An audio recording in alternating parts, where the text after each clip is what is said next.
Puisque Jean-Jacques Vinaille, né en 1745, mort on ne sait pas exactement quand, semble être le suspect principal, j'ai donc essayé d'explorer sa personnalité ces dernières années, et de nouveaux éléments sont apparus, en plus de son appartenance de ses liens étroits avec la franc-maçonnerie, puisque je ne vous l'ai pas encore dit, mais il a quand même atteint les plus hauts grades du rite écossais rectifié, donc il est chevalier bienfaisant de la Cité Sainte. Alors, un aspect intéressant de sa personnalité que j'ai découvert dans les archives à Paris, c'est qu'en fait, il était très apprécié du gouvernement français, il était présenté comme un bon administrateur,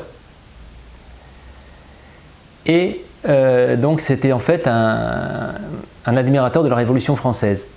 Donc il avait vraiment le profil révolutionnaire, franc-maçon, voilà, si bien d'ailleurs que lorsque la police française a attaqué en quelque sorte la loge, elle parlait des Illuminati de Turin. Ce qui est intéressant aussi, c'est que j'ai découvert que son frère François Vinaille, est remercié par Domenico Rossetti au début de son poème. Il dit que c'est François Vinaille, avocat, qui l'a poussé à écrire le poème.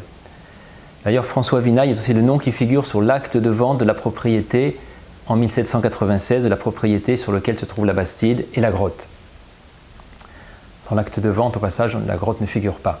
Eh bien, François Vinaille a également été franc-maçon à Rome en 1789, à l'époque où Cagliostro tente de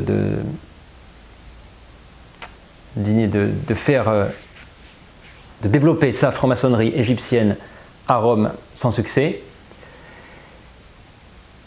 Et j'ai retrouvé la présence de François Vinaille, cette fois-ci, dans une loge niçoise, dans la loge niçoise, les Vrais Amis Réunis, en 1802. Un point intéressant est que dans cette loge, on trouve également le peintre Barbéris, Paul-Émile Barbéris, qui est l'auteur d'une des toutes premières gravures de la grotte, en 1806. Et il semblerait que Barbéris soit allé au même moment que Domenico Rossetti, donc il est possible qu'ils aient échangé ensemble. Parmi les dernières découvertes intéressantes, j'ai retrouvé dans des archives en Italie, les rituels de la loge La Mystérieuse, donc de la loge à laquelle faisait partie Vinaille dans les années 1770. C'est assez intéressant. Bon, je pense que ça correspond un petit peu à ce qui se faisait dans le rite écossais rectifié. J'ai également trouvé une correspondance intéressante entre la femme de Vinaille et un physicien diplomate qui était de passage à Turin. Et c'est une correspondance qui date de 1801-1802, qui est très intéressante parce qu'elle évoque souvent Jean-Jacques Vinaille comme quelqu'un qui travaillait beaucoup. Et dans cette correspondance, on retrouve aussi Sophie Claire Giordano, qui est celle qui a dessiné le frontispice et dont Vinaille était en fait le mécène.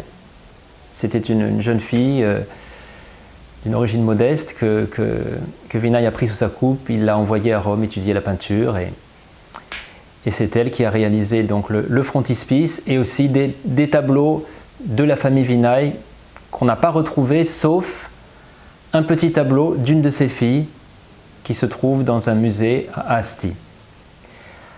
À Asti se trouve également un tableau très intéressant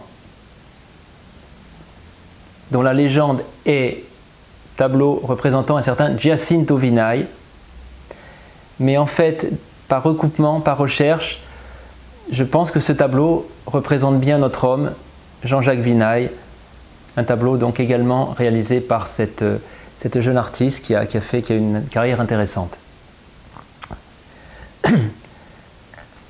Parmi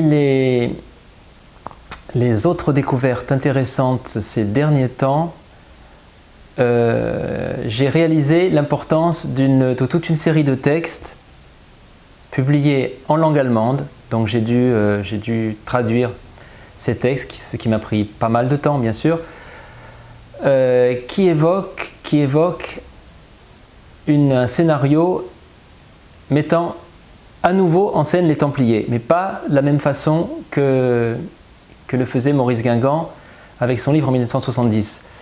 Alors, cette théorie, on en reparlera peut-être un peu plus tard lorsqu'on évoquera le personnage central de tout ça.